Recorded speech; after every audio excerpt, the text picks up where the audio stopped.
Okay, so welcome to Universal Design for Learning in Canvas. Afterwards, I'm going to give you a link to a document that has all of the resource links. So even if I drop some links in the chat as we go along, all of those will also be housed in one document at the end. So it'll be super easy for you to get to. After the recording processes, this recording will also be housed in that document. So you'll have everything that you need in one spot. All right, so a little bit about me. My name is Naomi Church. I actually live in the Fort Lauderdale, Florida area. So we have had nonstop rain for weeks now. I'm originally from the Midwest, from the Chicago area. I have two kids. They're both in middle school and they've both been using Canvas for years. My husband actually works for Canvas and so do I. So we are just a Canvas family. All four of us are in it like all day, every day. I'm not even kidding when I tell you it comes up as like dinner table conversation in our house. So my role with Canvas is as a strategic consultant. That means that I get to work with departments of education, school districts, higher education institutions, schools, to really try to elevate the usage of Canvas, to tie it into pedagogy and andragogy and tie it in with goals and initiatives. So more than just sort of which buttons to push, but more of like the big picture Canvas stuff. And a fun fact about me is that I play roller derby. It is amazing. If you've never checked it out, you should totally look into it. There are teams all over the country. Um, yeah, and you're allowed to hit people and you don't get in trouble for it. So, there's definitely something to be said for that. Yeah, it's a lot of fun. So here's our Zoom keeping for today. Please keep your mic muted if you're not talking, because there's background noise a lot of times. If you're willing to keep your camera on, that would be amazing. I love to see your faces. I keep that window open so I can sort of look at you the whole time. It definitely helps to humanize the learning. And then as we go along, you're welcome to drop questions or comments in the chat. We're a smaller group, so if you're comfortable unmuting your microphone, you're more than welcome to do that as well. So here's our agenda. I'm going to do an overview of Universal Design for Learning. We're going to talk about the why, the what, and the how with some specifics in Canvas. And then I always like to end with a key takeaway and a concluding thought. So to get an idea of where you are with UDL, we're going to start with this Mentimeter. If you want to use your phone or a tablet, you can scan the QR code. If you'd rather just use another window on your computer, I dropped the link in the chat as well. So whatever is better for you.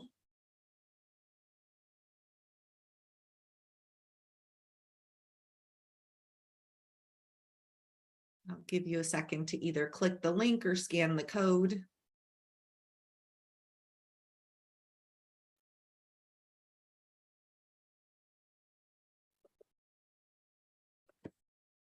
All right.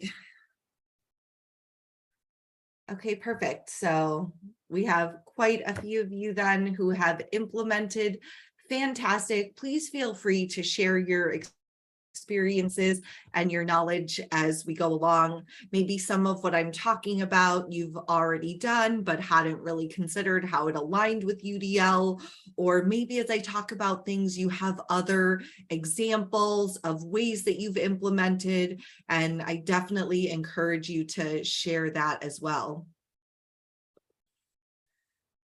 Okay, and then here's our next question. How do you prefer to learn? Visuals, text, videos, demonstrations, interactive, audio, and you're going to kind of rank these.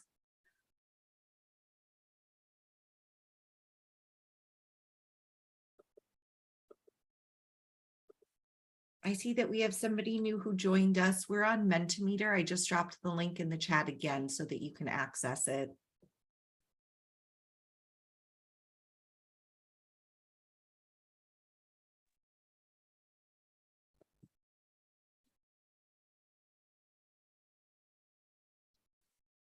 So pretty much every time I do this, text shows up toward the bottom. It's not a surprise. Interactive and demonstrations coming in at the top. All right, well, thank you for taking a second to do that. So we're going to start with adult learning principles, and that is because the audience that you are teaching to is young adults, right? And so with a high ed audience where your students are either undergrad or graduate level, it's definitely interesting to start here. How many of you are already familiar with Malcolm Knowles and his theory of andragogy? Anyone? Okay. So, all right, I see someone. Okay, so Knowles popularized the concept back in the early 80s, and andragogy is actually the art and science of helping adults learn. So contrasted with pedagogy, which is the art and science of helping children learn. And so in this presentation today, we're going to, of course, be talking about universal design for learning and how this evidence-based framework really kind of goes across everything, and it's applicable to both children and adults. It's more about the science of learning, but there are definitely important things to keep kind of going in your mind in the background when it comes to the type of learners that you're teaching. So that's where this andragogy piece really comes in. When it comes to adult learners, some of the main differences that Knowles noticed is that they really need to be involved. So they need to feel like they have an active role in the process and not just like things are being told to them. They have experience as foundations for learning, right? They all have years of schooling and experience and background knowledge that they're bringing to the table. So it's a very different situation than if we're teaching like a first grader who has very limited life experience. So they need to be able to tie in what they already know with their new learning. They're very problem-centered. They need to know how what they're working on and what they're doing is going to be relevant and help to solve a problem that they have, and it needs to be relevant and impactful, right? How can I use what I'm learning immediately? How can I pull this into my everyday life? So to help illustrate the why behind UDL, I like to do this little activity in just a moment. I'm going to show a number on the screen. I don't want you to write it down. Don't take a screenshot either. The idea is that you're just going to commit it to memory, and then we're going to revisit it at the end of our session to sort of tie up some of the loose ends. All right, so if you are looking away, if you'll look back at your screen now and just try to memorize this.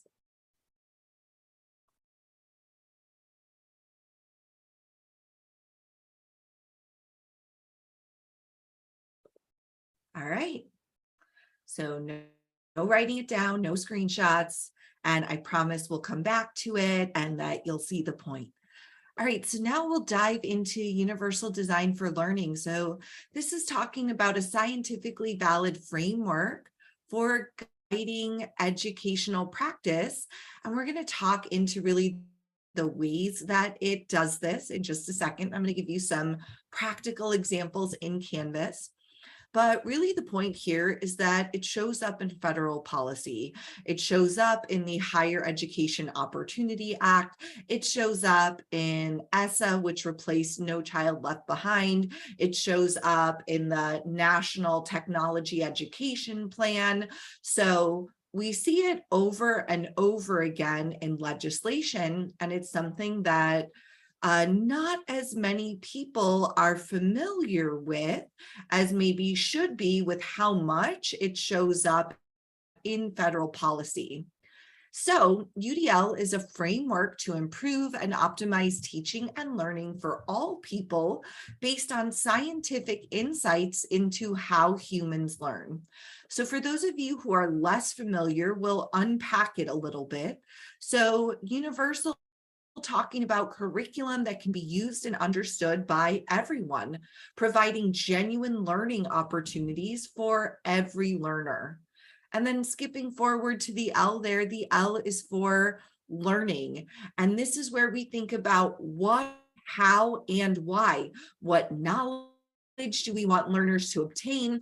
How are learners going to interact with new ideas?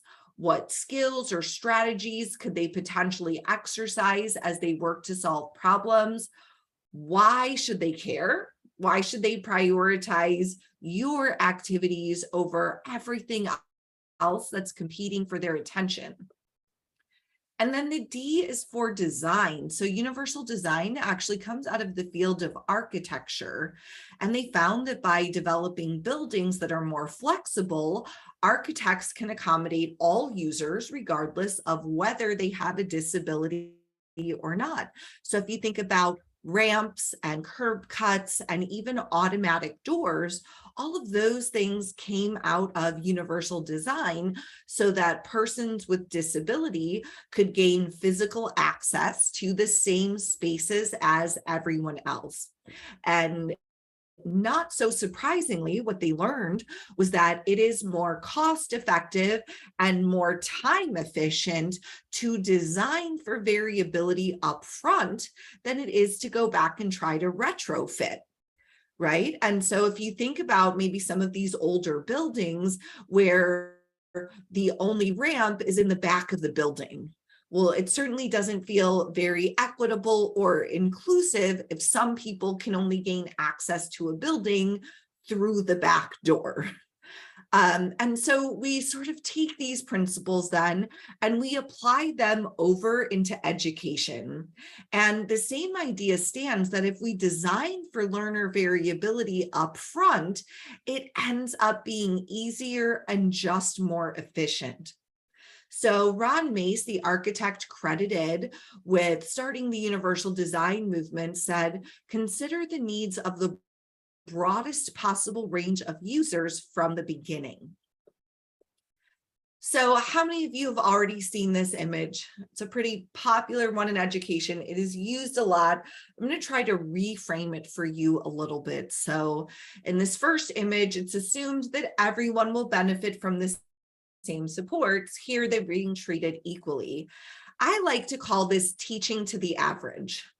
This is our visual for teaching down the middle or teaching to the average.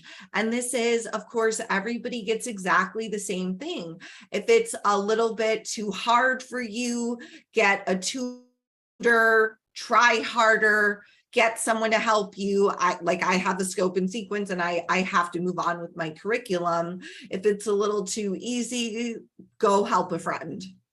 In the second image, here, individuals are given different supports to make it possible for them to have equal access to the game. Here, they're being treated equitably. And this is a great visual for differentiated instruction. So Carolyn Tomlinson, DI, has been around for quite a while now. And it really speaks to this, right? You need more support. I'm going to give you more. You need less support. I'm going to pull back on that. And it sounds like a good thing, but we actually run into a couple of issues here. For one, it's difficult to give specific support unless you know exactly where the deficit is and what support is needed, right? And so realistically, if you are teaching more than one class, it becomes very difficult to know exactly where every single one of your students is, right? It's a nice idea, but in a lot of settings may not be very realistic. Even if we take it into like high school, teachers are seeing probably over 100 students every day. And the expectation of knowing exactly where everybody is and what supports to give them sounds kind of crazy. So besides that though, the real issue here is that in the second image, it's assumed that the learner is the problem. It's the learner who needs assistance, and it's the learner who we're trying to fix. But what if we viewed the fence as the problem instead of the person? So in the book Dive into UDL, the authors Kendra Grant and Luis Perez explain that this happens in classrooms every day, where we assume our goals, methods, materials, and assessments are designed fairly. They're not viewed as having any flaws because everyone gets the same. The belief is that no one receives an unfair advantage. And so part of what has to happen with universal design for learning is sort of challenging some of these long-standing assumptions and beliefs about education and how things work in education. So in the third image, all three can see the game without any supports or accommodations because the actual cause of the inequity has been addressed. Here, the systemic barrier has been removed. So we look at UDL with instructional goals, materials, assessments, and methods. And really the ultimate goal of UDL is to help learners become expert learners. It's about learning how to learn. And so we do that with these three principles of engagement, representation, and action and expression. So engagement is about providing options that tap into learners' interests and providing appropriate challenge. Representation is about providing options for acquiring and comprehending information, which is why I asked this question here: how do you prefer to learn? And then expression, action and expression, is about providing options to demonstrate learning, essentially allowing learners to show what they can do instead of what they can't do. So we start with engagement. Originally in the framework, engagement was last. It was representation, action, and expression, and then engagement. And what they found was that those other components were less successful without engagement. And they actually revamped the framework and put engagement first. And so we talk about it first. And so if you look at the guidelines, and I'll make sure that you have the link to that afterwards, you'll notice that the numbering system looks off, and the numbering system looks off because it originally started with representation. So engagement is the why of learning. This is where motivation and inspiration live.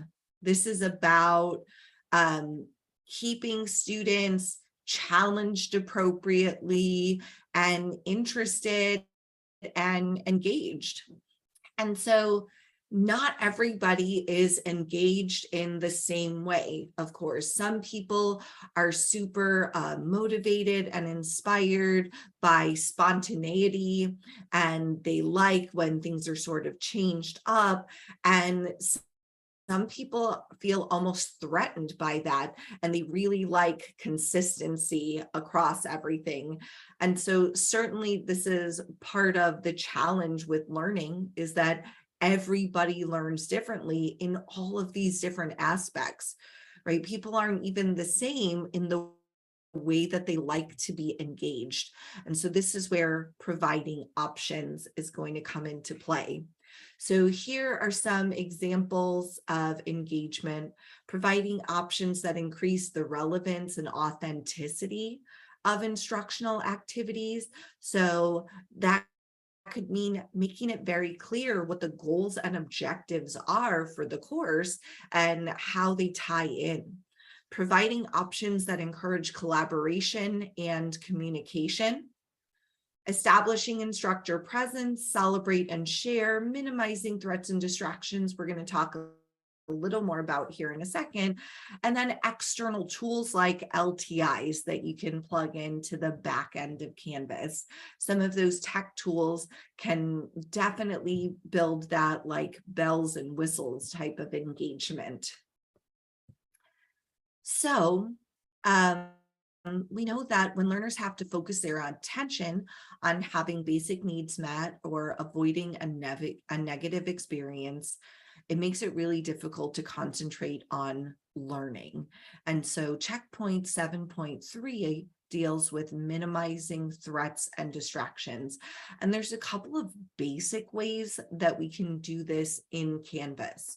So one is adding a course card image. So if you go into your dashboard in Canvas, you see these little course cards for every course that you are in, whether you're in it as an instructor or a student.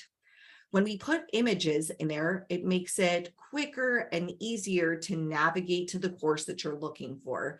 Folks who are new to Canvas, or maybe if you're not teaching a ton of classes, you don't have a lot of those tiles. There was a point where I was probably in 30 courses at one time when I was doing teacher professional development, because there was a separate course for every administration of that PD, every run of it.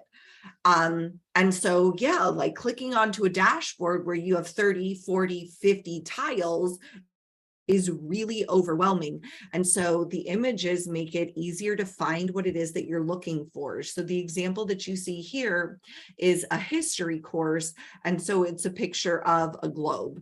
If you're teaching a math course, maybe you pull in a math related image. So this is super simple to do in Canvas in any course that you're in. If you click on settings, it's going to be the first thing that you see once you're into the course settings. And once you click on there to change the image, you can go to Unsplash. So it can do an image search for you and pull in a royalty-free image. So you can do it that way. I also know a lot of folks who take a screenshot of the textbook and just drop that over there. It makes it really easy then to match the required reading with the Canvas course tile. Then the next thing you see here is limiting course navigation. So when there's lots of buttons, people will click on them. That's the bottom line. It doesn't matter what age learner you're talking about. When I did professional development for teachers, if I did not hide buttons, they clicked them just to see where they would go. They would like find assignments that I never assigned and do them.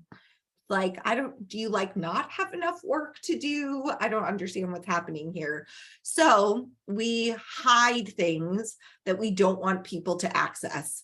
And so we always recommend setting up your courses in modules. That is the underlying organizational structure in Canvas. You can almost think of it like an interactive table of contents. It gives you the quick view of everything that's there, and then you can click on those items to get where you need to go. And you can organize the modules in chronological order so that your learners will access the materials in the order that you want them to access them in. So modules can be organized by week, like week 1, here's everything you need. They can be organized by unit 1, here's everything that you need. And so for organizing content into modules, you actually do not need pages, assignments, quizzes, and discussions visible. We can hide all of those so that they're not just clicking into assignments and looking at every assignment. They're going to see it in the modules. Yes. I just had a question about that. We're always trying to encourage professors to, organize by modules. Is that a UDL? Does UDL actually specify that in some way? Uh, yeah, so what I'm gonna do at the end, remind me, I will pull, we have a course evaluation checklist that we've put together at Canvas that goes through our recommendations from essential all the way up to, like, I have more background and I'm trying to get fancy. And those checkpoints are all tied into UDL. And there actually is a tie-in on that document between modules. And I think it actually ties into this checkpoint of minimizing threats and distractions, because it enhances the organizational structure and makes it easier for the learner to follow. But I'll pull that document so that you actually have it too. Thank you. You're very welcome. So yeah, we can hide all those other pieces. And so our recommendation is to have home is always going to be there, announcements. And what's neat is if you don't have any announcements out yet, that won't even show up. Modules and grades, because of course they have to track their progress in the course. And then that's it. Unless there's something like Zoom or Studio or some other like LTI that you're frequently using that you need people to have quick access to. Otherwise, this is it here: home, announcements, modules, grades. And that's really the core items. So Dr. Maya Angelou said, I've learned that people will forget what you said, people will forget what you did, but people will never forget how you made them feel. And so that brings us to our next piece about establishing instructor presence. So by simple definition, instructor presence is really the quality of being visible or present in online coursework. And this is a great blog post that one of our folks at Instructure did about humanizing online learning, and establishing instructor presence is a component of that. And so there's some ways that we can do this in Canvas. So you can include a page that provides a short bio and contact information, basically, an about your professor page. And if you put the time into building out this page once, you can send it to every other course that you are a teacher in. You can share it to yourself and have the same page in every course. You don't have to keep building it out. You can have a video welcome message. I'm going to show you an example of that in just a second. You can have an all about me discussion board, like a welcome discussion board where at the beginning of the semester, everybody goes in and sort of introduces themselves, and it serves a couple of purposes. So people get to know each other and who is in the course with them. They get to see if they have things in common. They get to learn a little bit about you, but it's also a very safe place to practice the discussion board and some of the other components of the discussion board, where they're encouraged to put pictures and links or even videos to try adding all of those things to a discussion before they're ever being graded on it. So this is an example and a non-example.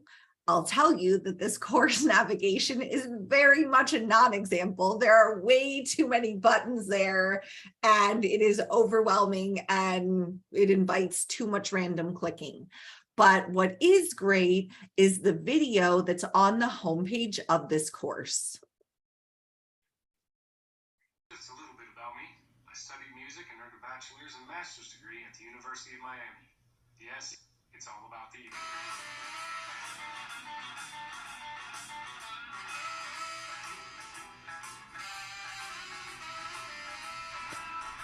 All right, so this is an example from middle school. He is a music teacher and a band director.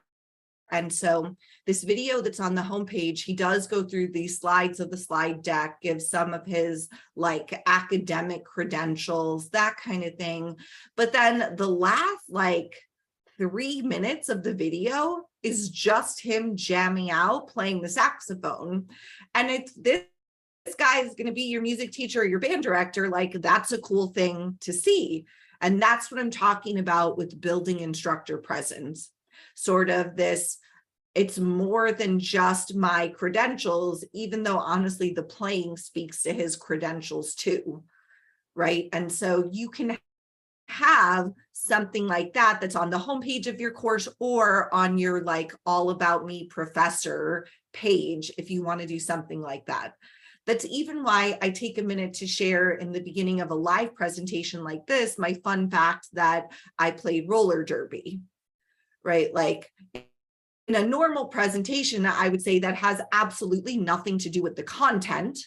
But in a presentation like this, where I'm going to do a whole section on establishing instructor presence, yeah, that fun fact gives you a little bit of information about me. Maybe it helps you feel connected to me. Maybe you're more apt to listen, or you're a little more engaged than you were before, right? If it even reaches like one more person. That's a little bit about me.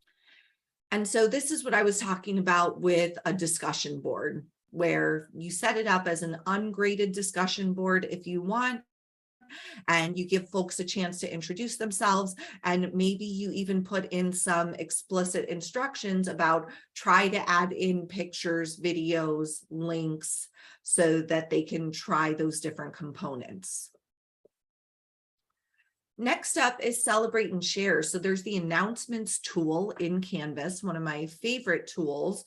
It's great for communication. It's great for pushing out information about end of semester deadlines, events, stuff like that. But we can also use it on a little more personal note to sort of help build relationships in the course. So the screenshot here is an example from a birthday. This teacher went in at the beginning of the semester and scheduled out all of the birthday announcements for the whole semester. You can enable liking, so it feels like social media and students can like them, and you can enable comments so that people can respond to the announcement and say happy birthday. So if there's any big accomplishments, it doesn't just have to be birthdays, but if there's any kind of celebrations, you can add them in here, and it sort of adds a personal touch to it. And what's neat is that they can be scheduled in advance, so it's not like you have to keep going in to do it. But honestly, even a lot of adults like to have their birthdays recognized. I do. I used to, even when I was in the classroom, I used to give my students a heads up. It's in 2 weeks. It's in 1 week. It's in 2 days, like the whole lead up. So here is sort of our overview then from engagement with minimizing threats and distractions. Remember, we can do that course card image, limit that course navigation. We can heighten salience of goals and objectives by creating a course overview and resources page, include objectives for each module or even on a page if you want to. And another checkpoint is about promoting expectations and beliefs that optimize motivation. And sometimes a strategy as simple as a checklist can be helpful for this. And built into Canvas automatically is the to-do list. And that really helps with this checkpoint as well. So next up, we have representation. So this is the what of learning. And we know that learners differ in the ways that they perceive and comprehend information. For example, some people have disabilities like blindness or deafness. Sensory disabilities can impact how they comprehend and perceive information.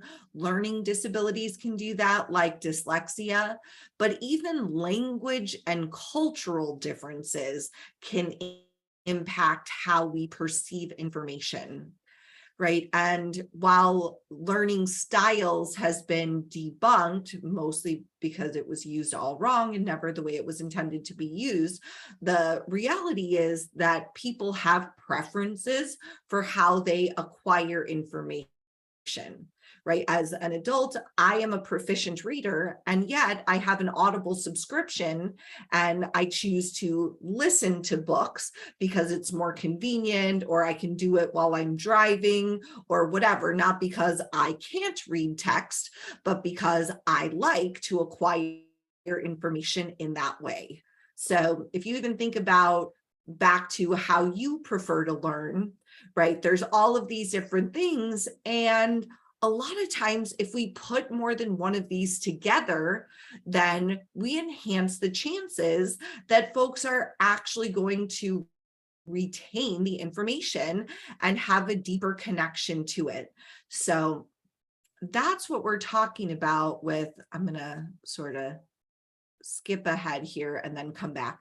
That's what I'm talking about here. Checkpoint 2.5 is illustrating through multiple media, which is essentially show things in different ways. So in Canvas, you can use the rich content editor. That's like the toolbar that you get at the top of pages, discussions, quizzes, all the things.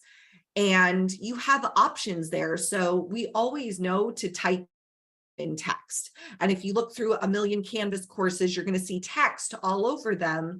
But consider adding information in different ways as well. So there may be podcasts that are relevant to your content. And a lot of podcasts, you can actually grab an embed code and you can embed it right there on the Canvas page. So you don't have to click out to a separate website. You can press play on the Canvas page and listen to it. You can, of course, put photos, and then beyond photos, think other visuals, illustrations, graphics, that kind of thing. And then with text, think a little outside of the box with even quotes, putting a quote on a page and maybe making it, you know, in a different color or a little bit larger helps with getting the message across. Of course, you can put links in there. You can put videos and audios. I've seen videos used in a lot of different ways. Sometimes the directions are recorded by the instructor in video form. And that certainly works. Or it could just be pulling in a video from like YouTube or Vimeo that matches the content. Right? So whatever content I'm teaching, if I can find a relevant podcast, a relevant video, a graphic to go with it, a link to a blog or an article, right now I've pulled in all of these different representations, and maybe some folks need to watch or listen to, review, read all of them. And some of them only need to look at a couple to really get a deep understanding of what's going on there. So at the base level of accessibility with representation, Immersive Reader is built into Canvas. So Immersive Reader is actually through Microsoft, and it is like a screen reader plus plus. So if you use the Microsoft Edge browser, it is built into the browser. I use Google Chrome. And so if you are using Chrome or any other browser, it is built into Canvas via a partner with Microsoft. It's built into Canvas on Pages and Assignments. And so at the top of the page, you'll just see this button that says Immersive Reader. It's turned on at the institution level. And it is more than just a screen reader because it allows you to change the text size, increase spacing, font, background, so like the color overlay sort of. And so any user can do this. The students can do this individually. You can do it. It's great for something as basic as I forgot my reading glasses, and it's easy to go in then and blow up the text size. A lot of times you may have adults with like dyslexia, and they don't tend to disclose when they have a learning disability or challenge. And so there's research that shows that changing the font or changing the background color can actually increase the readability of the text for somebody with a disability. And so then they're able to just do that themselves, right? They don't have to disclose. If you're playing with teaching grammar, they can play with the syllables. It will separate the syllables. It will color code the parts of speech. You can focus in, so on one line, 3 lines, or the whole page. There's a picture dictionary and a translate feature. So if you have folks who speak other languages natively, they can even have it all translated. And they can choose the voice speed. So some folks, maybe if they're learning English or if they process slower, it can be helpful to slow down the speed. Some people are trying to get through stuff. Maybe they're behind and they can speed it up. You can choose a male voice or a female voice. If you happen to be teaching math, I like these virtual manipulatives. I like to mention it because a lot of the virtual manipulatives out there are, you need like special plugins and stuff to run them. So they're not easy to use. These ones are free and they have embed codes. So the same way that I was talking about embedding videos and podcasts right into your page, you can grab an embed code for like algebra tiles and drop it into the page, and they can actually play with it, manipulate it right there on the page without ever having to click out. So some additional ideas for representation then. Consider adding alt text to images. Whenever you add an image to a Canvas course, you'll have a spot where you can add that alternative text. And so that's if a screen reader like Immersive Reader is reading it, it knows what the image is of. It will read something for that image. So for example, this image here, I would provide multiple means of representation so that text isn't lost by somebody with a screen reader. Ideally, we want to keep those short though. And you can check a box that says like decorative image if there's no real meaning behind your image. The course card image comes back into play here with illustrating through multiple media, and here chunking content into modules. And this is what you had asked about. So guide information processing, visualization, and manipulation. So checkpoint 3.3, we can really help that by putting that content into modules. So that brings us over into action and expression, which is the how of learning. So this is where we recognize that learners show what they know in different ways. And we really want to give them opportunities to leverage their own strengths to show what they can do, as opposed to showing everything that they cannot do. I love this quote, even though it's from 1987. If school is not inviting, if the tasks are not clear, interesting, and at an appropriate level, how can we expect pupils to be on task? Adverse student reactions should be expected when classes are dull, teaching is uninspired, and failure is built in. Their oppositional behavior is a sign of personal health and integrity. So it's powerful. It sends the message that choice is important at all levels. I mean, you even see this idea if you've sat into a faculty meeting where the adults are so bored and the information is not relevant to them, so they're playing on their phones and they're getting up to go to the bathroom and talking to each other and not paying attention, right? And so we know that this idea of like, well, you know, you're here to do your job. If that was enough, then everybody would be focused in a faculty meeting, and that is not the case. It is not enough.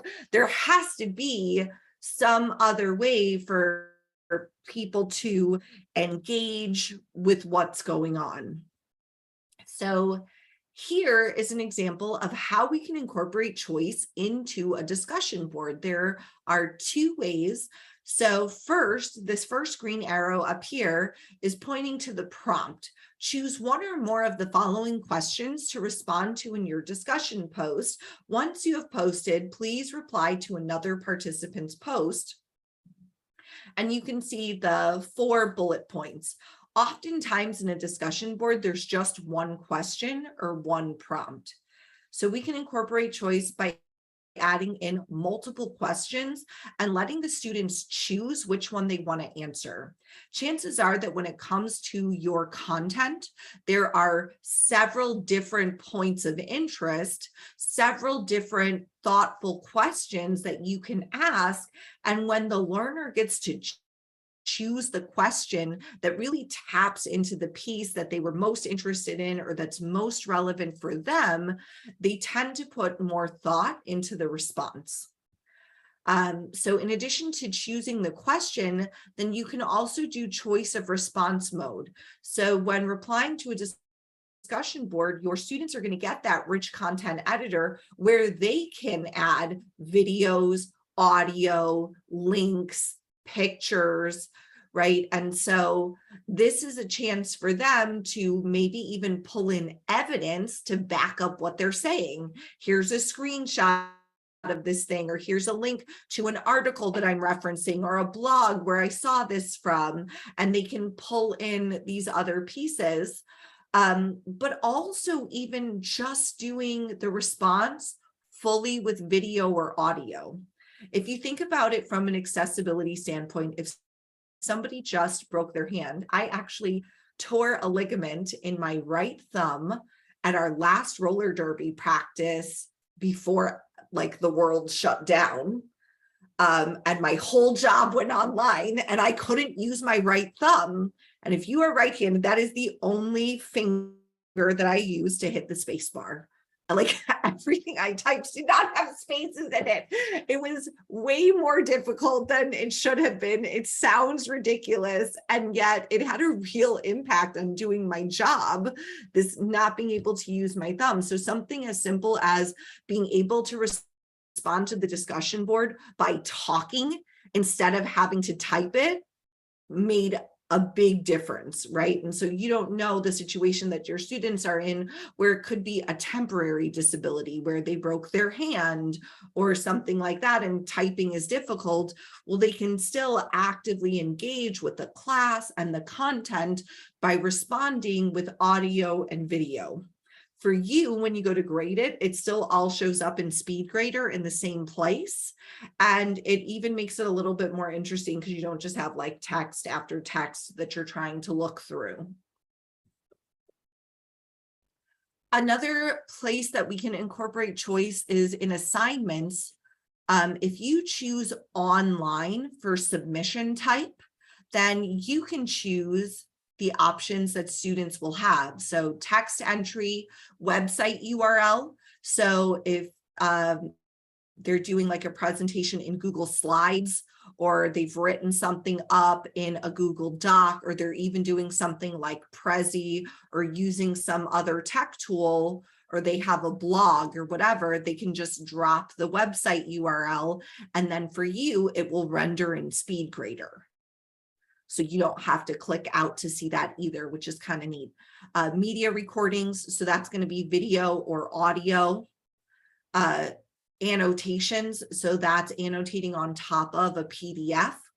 And file upload, so if they've had to PDF something and then submit it that way.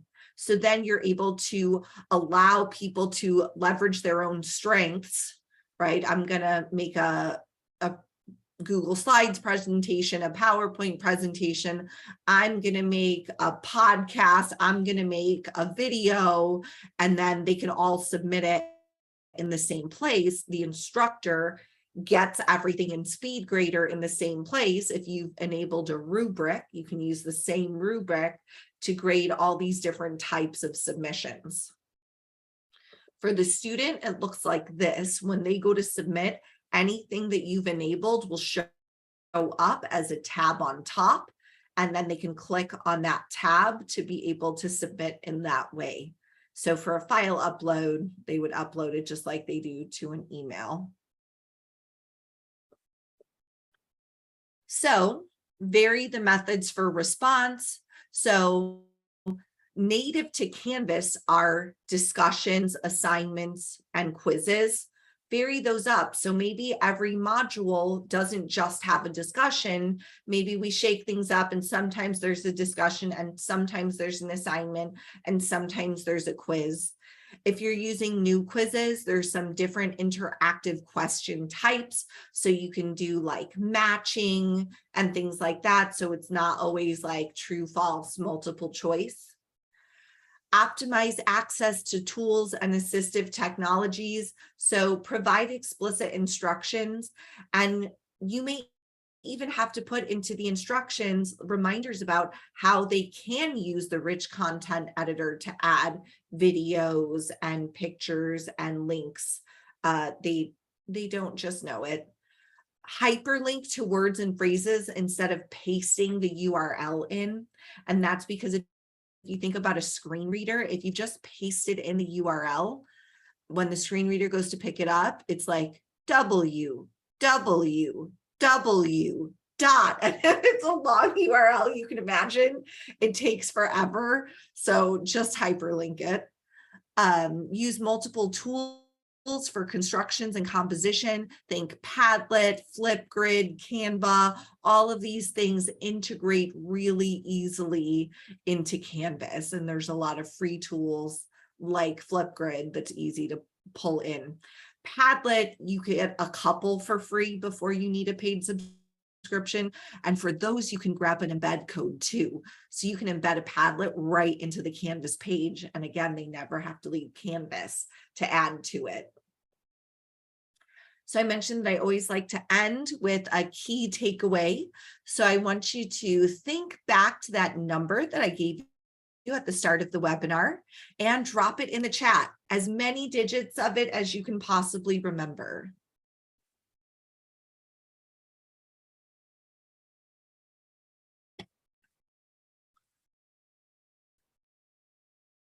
Ooh. All right, Paul, what was your strategy? Chunking. I used to work at a health center, so I have to recall 9-digit numbers pretty often. So 37, 111, 51. That's pretty easy. It's the last three that I'm having the hardest time on. All right, yeah, really close. All right, Sabrina, what did you do? Yeah, so I did the same thing as Paul. I sort of chunked it out. I 37, 1, 115, 1923. So having the last four as a year was helpful in remembering the first two chunks. All right, thank you. Yeah, so it's the same length as a phone number. I've had people that memorized it like a phone number. I attached personal significance. My birthday is January 11th, so the 111 was easy. My wedding anniversary is 6/19, so 5/19 was one off. I'm originally from Chicago, I mentioned, and MJ's number is 23. And so anybody who is into basketball knows Michael Jordan's number. So yeah, and then I really just had to remember 37. This is actually a pattern of adding 4, starting with the number 3. So 3 plus 4 is 7. 7 plus 4 is 11, plus 4 is 15, plus 4 is 19, plus 4 is 23. So now I want you to go ahead and type that number into the chat. Do it again, see if you can get the whole thing.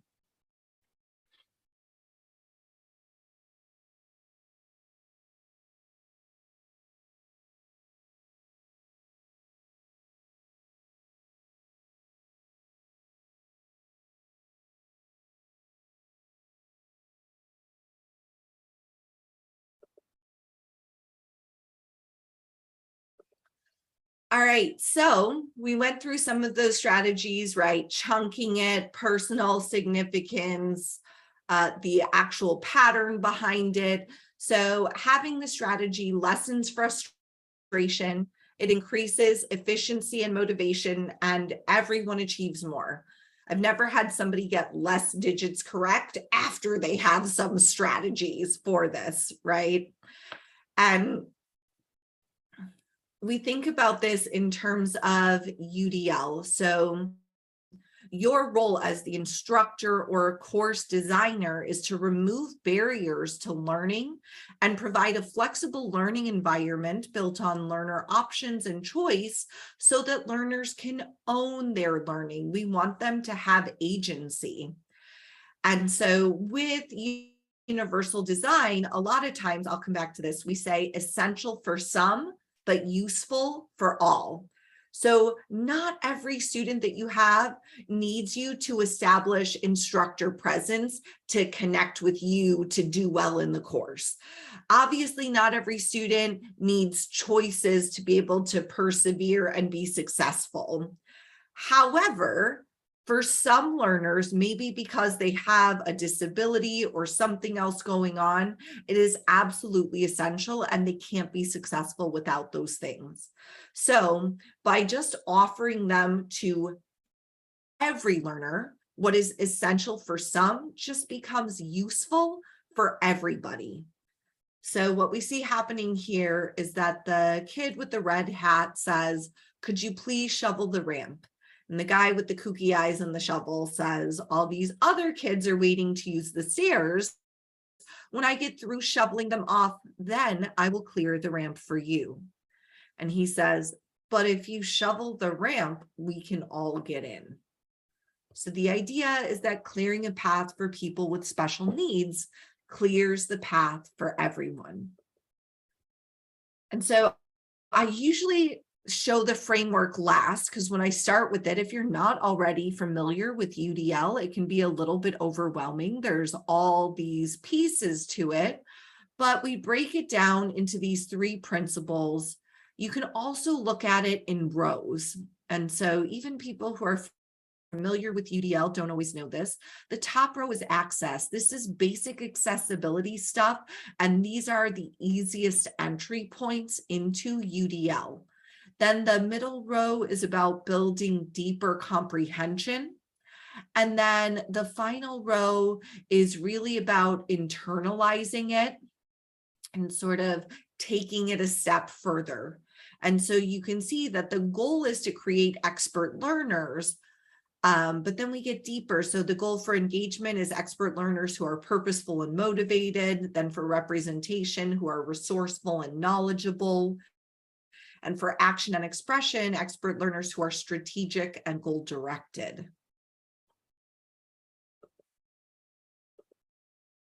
So I mentioned that you would get the resources. So these are all linked in here. So on this document, I'm going to drop the link in the chat right here. There are already links, some of those links that I've dropped in the chat as we went along. The slides in this slide deck, so that you have all those resource links and everything, will also be linked in there in just a minute. Once the recording processes, you'll find that in the document. And then I will pull what I was mentioning to you, Chad, that checklist. And I will link that checklist in here too. I'll link it in the top here so that it's easy to find, and you'll be able to see the UDL checkpoints and how they tie into everything. And then this is our little survey. If you're willing to take a second to fill it out. My name is Naomi Church, and you can select my name from a pull-down menu and give some feedback on today's session.